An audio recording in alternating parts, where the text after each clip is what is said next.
તો બનાસકાંઠાના દિયોદરમાં આવેલા બનાસ ડેરીના સણાદર પ્લાન્ટ ખાતે પાયલોટ પ્રોજેક્ટ તથા વિકાસલક્ષી પ્રકલ્પોનું મુખ્યમંત્રી ભૂપેન્દ્ર પટેલના હસ્તે લોકાર્પણ અને ખાતમુહૂર્ત, જેમાં Bhildi Banas bovine and breed research centre, Palanpur ખાતે બનાસ બેંકના નવીન ઓડિટોરિયમ હોલ અને ખેડૂત ટ્રેનિંગ સેન્ટરનું ખાતમુહૂર્ત ઉપરાંત બાદરપુરા ઓઇલ સંકુલ ખાતે બનાસ ડેરી અલ્ટ્રા મોડર્ન આટા પ્લાન્ટ અને બનાસ વ્હીકલ પ્રોટીન અલ્ટ્રા ફિડરેશન પ્લાન્ટનું લોકાર્પણ કરાયું હતું। बनास बैंक और राज्य सहकारी बैंक माध्यम थी 180 एटीएम और 1700 माइक्रो एटीएम उपलब्ध करावामां आव्या छे।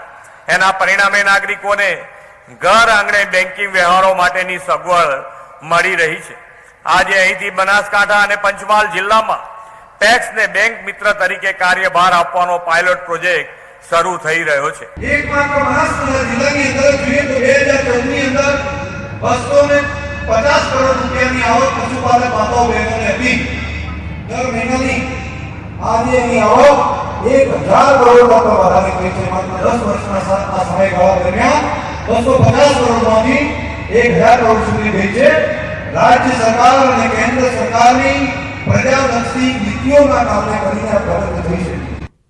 તો રાજકોટની નાગરિક સહકારી બેંકમાં આરબીઆઈની તપાસ, વિમોદ દોશીએ કરેલી ફરિયાદના આધારે તપાસ કરવામાં આવી। આરબીઆઈને બેંકમાં ગેરરીતિ થતી હોવાની ફરિયાદ કરી હતી, ત્યારે જૂનાગઢ અને મુંબઈ બ્રાન્ચમાં ગેરરીતિનો કરાયો હતો આક્ષેપ। તાજેતરમાં લોન ડિફોલ્ટરોની મિલકત વેચાણમાં કૌભાંડ આચર્યાનો આક્ષેપ કરવામાં આવ્યો હતો। પાટણના અરજદાર દ્વારા સીઆઈડી ક્રાઇમ સમક્ષ 2023 ડિસેમ્બરમાં રજૂઆત કરવામાં આવી હતી। સીઆઈડી ક્રાઇમ ખાતે બેંક દ્વારા દસ્તાવેજી પુરાવા આપવામાં આવ્યા હતા, જો કે બેંક દ્વારા સમગ્ર મામલે લેખિતમાં આક્ષેપો ફગાવ્યા હતા। હું તમને આમાં કોર્ટ કાર્યવાહીના કે રિકવરીની અંદર ઘણા બધા કામ થતા હોય, એના વિશે મિલકતની જપ્તી થઈ ત્યારથી વેચાણ શરૂ કરી ઘણી બધી કાર્યવાહી થતી હોય છે। એટલે એના વિશે અલગ અલગ ઘણી માહિતી હોય, હું તમને એમ ઓન ધ સ્પોટ ના આપી શકું, એના માટે મારે ડિટેલ પણ તૈયાર કરવાની થાય।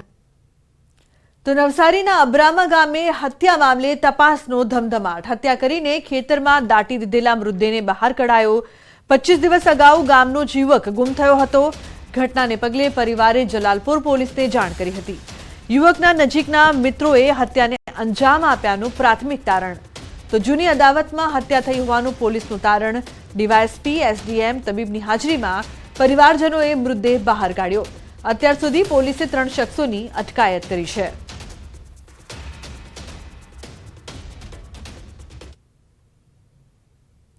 તો અમરેલીના લાલાવદરની સીમમાં કૂવામાંથી મળેલા 3 મૃતદેહો અંગે ચોંકાવનારો ખુલાસો થયો છે। અમરેલી પોલીસની તપાસમાં સામે આવ્યું છે કે 3 વ્યક્તિની હત્યા કરી તેમના મૃતદેહને કૂવામાં નાખી દેવાયા હતા। આ કેસમાં પોલીસે 4 આરોપીને ઝડપી લઈ જેલ હવાલે કર્યા છે।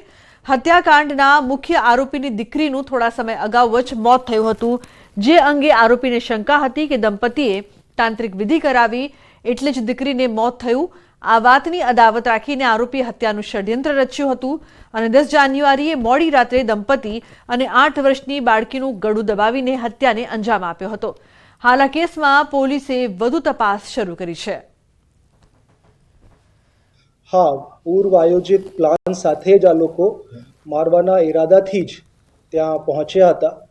2 મોટરસાઇકલો ઉપર આ લોકોની ષડયંત્ર હતું કે પહેલાં અહીંયા અમરેલી ભેગા થવાનું છે, અહીંયાથી પછી લાલાવદર ગામની સીમમાં જઈને આ લોકોના મર્ડર કરી દેવાના છે।